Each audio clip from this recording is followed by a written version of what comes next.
मैं तुम्हें सावधान करता हूं शनि कि अपनी आसुरी शक्ति के प्रदर्शन पर अंकुश लगाओ, अन्यथा मेरा क्रोध तुम्हें क्षमा नहीं करेगा।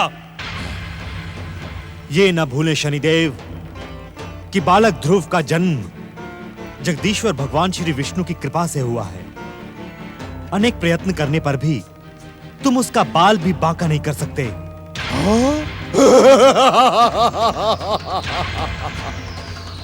देखता हूं कि तुम्हारे भगवान जगदीश्वर विष्णु ध्रुव के दुर्भाग्यपूर्ण परिणामों से उसे कैसे बचाते हैं। मेरी विध्वंसक, विनाशक, भयानक और मारक शक्तियां ध्रुव के जीवन में भूचाल ला देंगी। भूचाल। तनिक लज्जा करो शनिदेव, हमारे हाथों इतनी बार प्रताड़ित होने के बाद भी आपकी सद्बुद्धि जागृत नहीं हुई। क्या आपको अपना अपमान कराने में ही आनंद आता है? यदि सात्विक ग्रहों द्वारा आप अपना अपमान कराने के इच्छुक नहीं हैं, तो ध्रुव के जीवन पर से अपनी काली छाया हटा लें। मूढ़ बुद्धि, तेरा सर्वनाश अब निकट है। तू विध्वंसक शक्तियों के अधिष्ठाता शनिदेव को चुनौती देने का दुस्साहस कर रहा है। तू ज्ञात नहीं कि किस मूर्ख ने तुझ जैसे अज्ञानी और निर्बल ग्रह को ग्रहों का युवराज बना दिया। अरे तू तो भाग्य विधाता शनिदेव का सेवक बनने के भी योग्य नहीं है।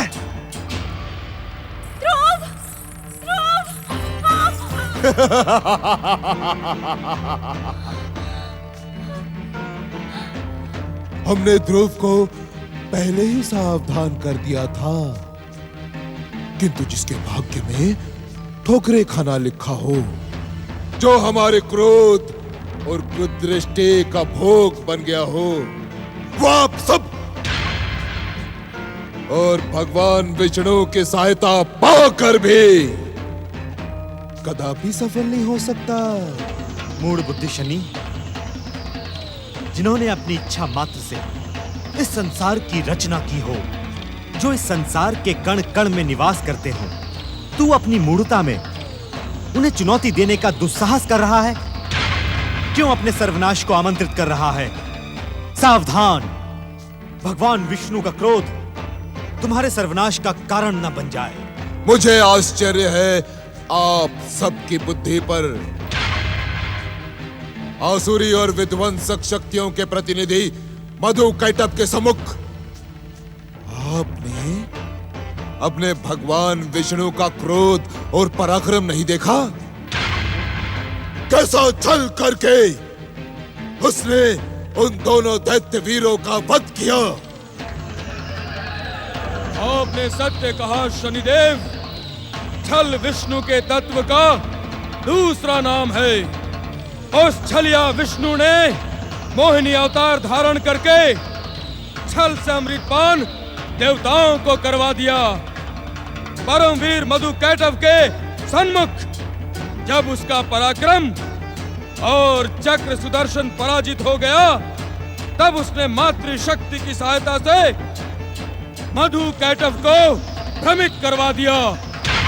यदि आप सब में तनिक भी नैतिकता हो, तो विष्णु भक्ति का त्याग कर दो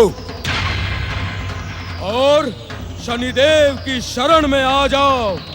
विध्वंसक शक्तियों के अधिष्ठाता शनिदेव अपनी शरण में आने वाले को कभी निराश नहीं करते। विध्वंसक शक्तियों के अधिष्ठाता शनिदेव अपनी शरण में आने वाले को कभी निराश नहीं करते।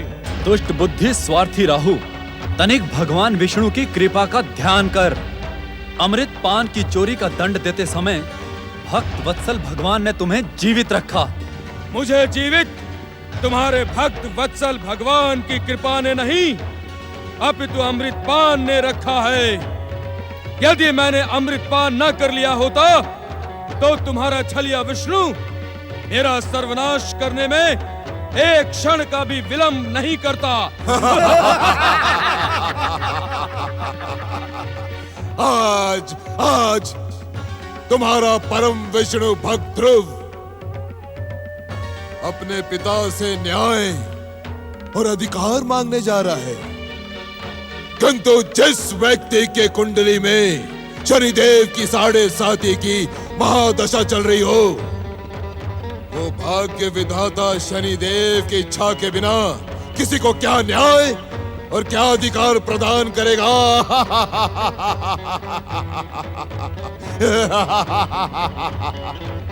ध्रुव अपनी उस विमाता को चुनौती देने जा रहा है जो हमारी भाग्य विधाता शनिदेव की परम आराधिका है, जो हमारे नाम से थर थर कांपती है।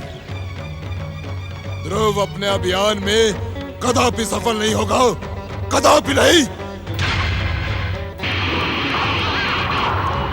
गृहपति सूर्यदेव, शनि की दुष्टता ने आज हमें ही नहीं अपितु हमारे आराध्य जगदीश्वर भगवान विष्णु की गरिमा और पराक्रम को चुनौती दी है।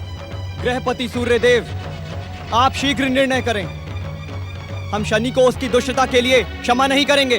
गृहपति सूर्यदेव, आप अपना भयानक और दाहक रूप प्रकट करके शनि देव की चुनौती का उत्तर दें और उसे इस योग्य ही न रहने दें कि वो परम भागवत भक्त ध्रुव को हानि पहुंचा सके।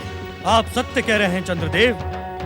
अब हमारा धैर्य समाप्त हो गया है। विधि के विधान के अनुसार हम अपने पुत्र को समाप्त तो नहीं कर सकते, परंतु आज हम उसे इस योग्य भी नहीं रहने देंगे कि वो जगदीश्वर भगवान विष्णु की परम सत्ता को चुनौती देने का दुस्साहस कर सके। भास्कर रूपी सूर्य की दाहक शक्ति प्रकट। नारायण नारायण।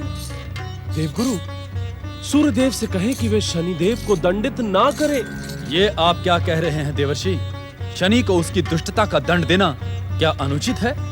नारायण नारायण। दुष्टों को उनकी दुष्टता का दंड मिलना भला अनुचित कैसे हो सकता है? तो आप गृहपति सूर्यदेव को मना क्यों कर रहे हैं? आप उन्हें अपना दाहक रूप प्रकट करके शनि को दंडित करने दीजिए। नारायण नारायण। ग्रहों के युवराज बुध क्रोध किसी दूसरे का नहीं, स्वयं के ही विवेक का सर्वनाश कर देता है। देवर्षि, शनि देव की दुष्टता को देखकर हम उन्हें दंडित किए बिना नहीं रह सकते। नारायण नारायण। चंद्रदेव, योग और वैराग्य के मूर्तिमान आदर्श यज्ञेश्वर भगवान शिव से तनिक धैर्य भी प्राप्त कर लेते।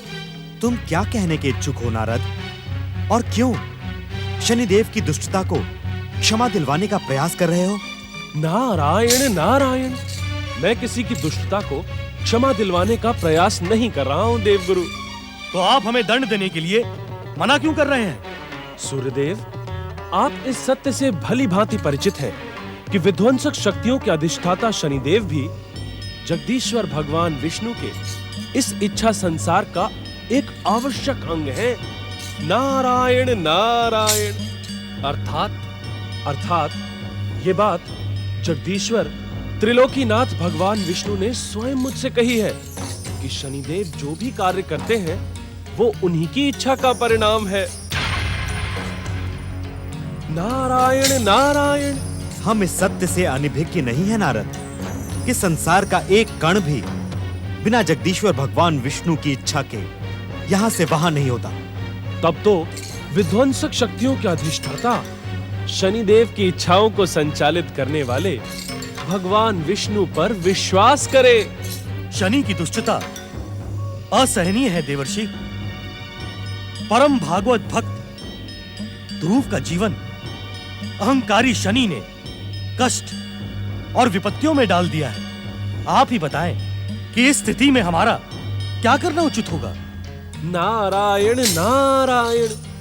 ध्रुव के साथ जो अन्याय आप देख रहे हैं वो भगवान विष्णु की लीला का ही एक रूप है। शनिदेव का अहंकार और अट्टहास भी जगदीश्वर भगवान विष्णु की विराट इच्छा शक्ति की एक झलक से अधिक कुछ भी नहीं है। नारायण नारायण। इस कारण शनिदेव को दंडित करने और ध्रुव की सहायता करने के विचार को एक विचार तक ही सीमित रहने दे। देवर्षि, आप तो जगदीश्वर भगवान विष्णु के सर्वश्रेष्ठ भक्त हैं। क्या अबोध कोमल हृदय बालक ध्रुव के लिए आपके मन में करुणा उत्पन्न नहीं होती? देवर्षि, क्या हम सब भगवान विष्णु की महिमा, इच्छा और लीला के सामने हृदयहीन बन जाएं? आपके इन हृदय में चुभने वाले प्रश्नों के उत्तर में भी मैं ना ही कहूंगा। नारायण नारायण। ना तो मैं करुणाहीन हो सकता हूं और ना ही आप हृदयहीन, परंतु अपनी भावनाओं को संयमित रख के ही हम अपने कर्तव्य का परिचय दे सकते हैं। क्षमा करें देवर्षि, आप किस कर्तव्य का उल्लेख कर रहे हैं? नारायण नारायण। सूर्यदेव, जगदीश्वर भगवान विष्णु की दिव्य लीला का जो घटना चक्र इस समय ध्रुव के जीवन में नाच रहा है, वो ध्रुव को महान से महानतम बनाने का ही प्रयास है। इसमें हस्तक्षेप भगवान विष्णु के प्रति अनादर होगा। नारायण नारायण। इससे अधिक मैं और क्या कह सकता हूं?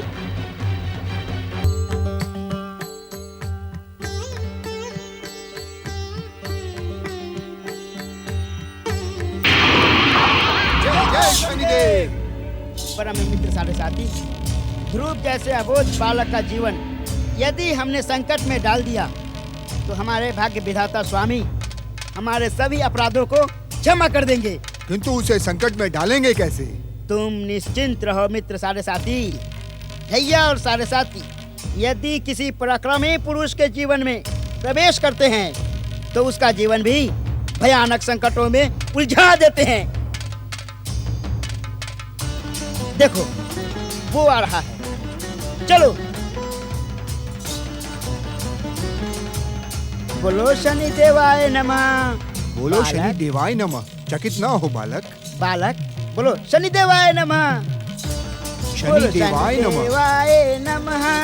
शनि देवाय नमः। शनि देवाय नमः।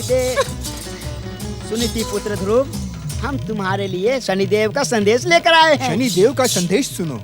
तुम जहाँ जा रहे हो वह मार्ग तुम्हारे लिए कष्टदायक सिद्ध होगा। भयानक कष्टदायक। क्षमा करें साधु महाराज, आपको मेरे कार्य सिद्ध होने की इतनी अधिक चिंता क्यों है? क्योंकि तुम एक कोमल हृदय बालक हो। भाग्य विधाता शनिदेव के आदेश पर हम तुम्हारा मार्गदर्शन करने यहाँ उपस्थित हुए हैं। कृपा निधान, शनि देव महान है, परम दयालु हैं। तुम्हारा दुख उनसे देखा नहीं जाता। मेरी माता कहती है कि शनिदेव मुझे भ्रमित करने के इच्छुक हैं। क्षमा करें, मैं उनकी भक्ति कदापि नहीं करूंगा। ध्रुव, तुम अपनी मूर्खता, अज्ञान और दुष्टता के कारण विध्वंसक शक्तियों के अधिष्ठाता शनिदेव को रुष्ट व क्रोधित करने का दुस्साहस न करो। मैं किसी को रुष्ट और क्रोधित करने का दुस्साहस नहीं कर रहा हूँ। शनिदेव स्वयं ही मेरे जीवन में हस्तक्षेप कर रहे हैं। ध्रुव, तुम शनिदेव पर लांछन लगाकर अपने जीवन का सर्वनाश कर लोगे। साधु महाराज, जिसके मन में जगदीश्वर भगवान विष्णु की भक्ति निवास करती हो, उसका शनिदेव तो क्या स्वयं काल भी सर्वनाश नहीं कर सकता। आप दोनों मेरे मार्ग से हट जाइए।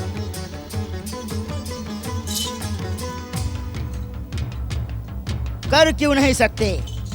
हम अपनी शक्ति से इस दुष्ट बालक को नष्ट कर देंगे। यदि हमने इस बालक का सर्वनाश कर दिया तो स्वामी हम पर अत्यंत प्रसन्न होंगे। जय जय शनिदेव। जय जय शनिदेव।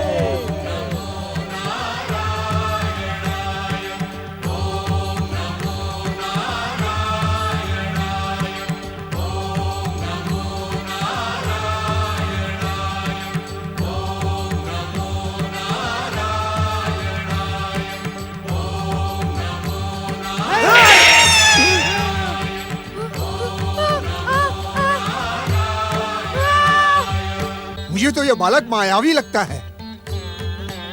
मुझे तो विष्णु की भक्ति करने वाले सभी मायावी लगते हैं।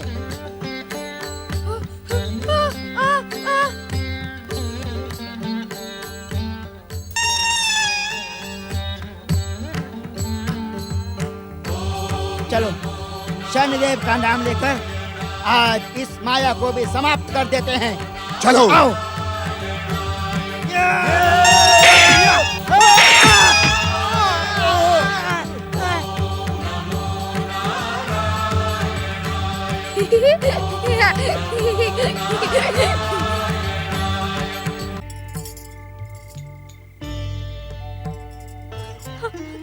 बिटिया रानी, भगवान श्री विष्णु ध्रुव के सहायक हैं।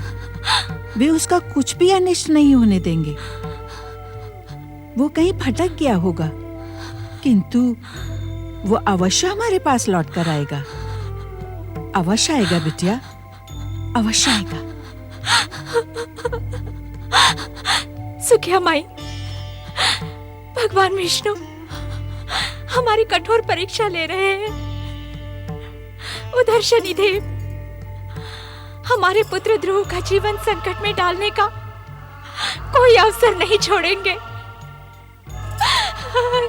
ज्ञात नहीं मेरे पुत्र का क्या होगा। नारायण नारायण।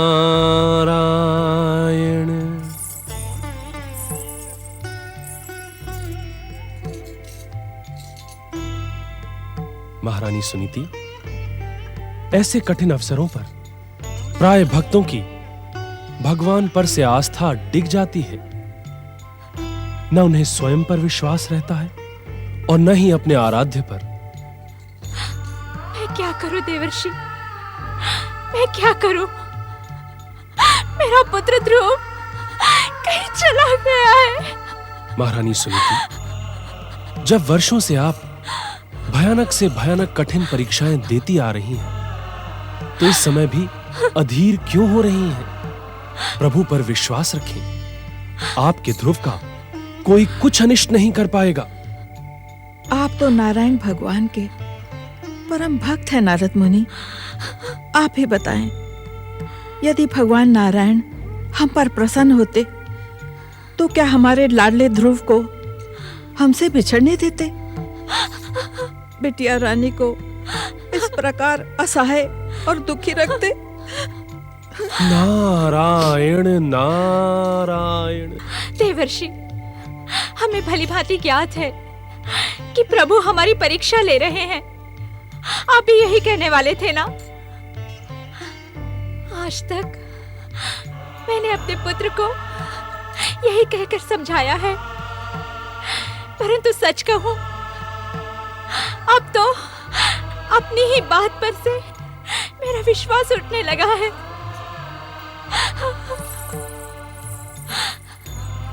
देवर्षि, मुझे मेरे पुत्र से मिलवा दे। एक असहाय और दुखी माता पर कृपा करे, दया करे देवर्षि, दया करे। नारायण नारायण। कृपा करे हे कृपा निधान, दया करे हे दया निधान। हे भक्तवत्सल भगवान, आज आपके भक्तों के दुख को देखकर सदा आपकी भक्ति में प्रसन्न चित्त रहने वाला नारद भी भ्रमित होता जा रहा है। हे दया निधान, दया करें, दया करें।